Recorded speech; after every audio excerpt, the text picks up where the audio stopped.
take 10 minutes extra in the session, so we'll end around 4:10.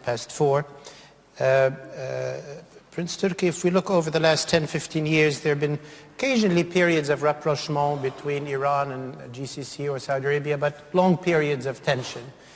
And certainly since 2003, U.S. policy in the region vis-à-vis Iraq and then vis-à-vis Iran and so on changed the balance of power, created new tensions, created new realities on the ground.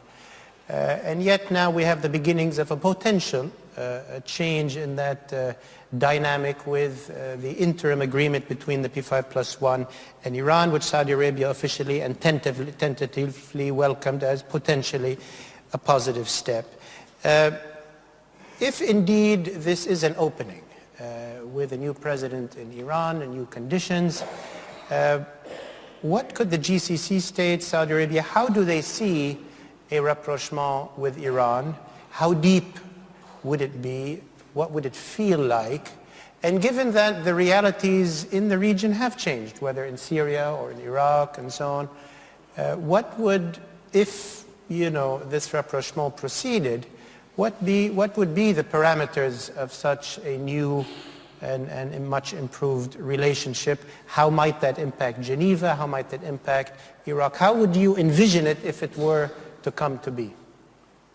First of all, let me respond to Mr. Barthes about Saudi Arabia pushing sectarianism in the Syrian conflict. As he rightly said, I disagree with him. And Saudi Arabia worked with the Assad regime for many years without any consideration for sect or ethnicity. And to accuse Saudi Arabia of fomenting this issue that is happening on the ground, I think is mistaken. And Dr. Barthes should review his sources of information on that. As he should review his sources on the information about GCC and Saudi fears of a rapprochement between the West and Iran. Saudi Arabia and the GCC countries have welcomed the agreement in Geneva, but we consider it a first step. Our continued call for the Middle East is to be free of weapons of mass destruction. And that comprehensive solution, I think, is still some ways off. So as I said in my presentation, we're not going to applaud until we see that happening.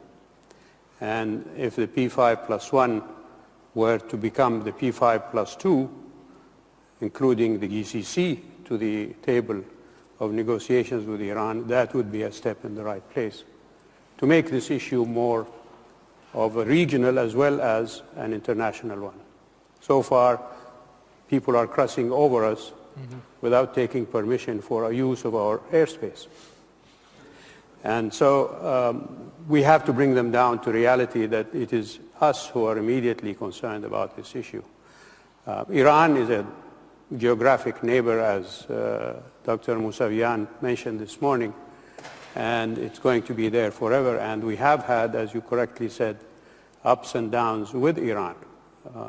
More recently, and to cut the issue short, when President Rouhani was elected, King Abdullah, as I mentioned in my presentation, sent him a telegram of congratulations and expressing the hope for improved relations. President Rouhani, to give him credit, even during the election, was calling for improvement of relations with Saudi Arabia.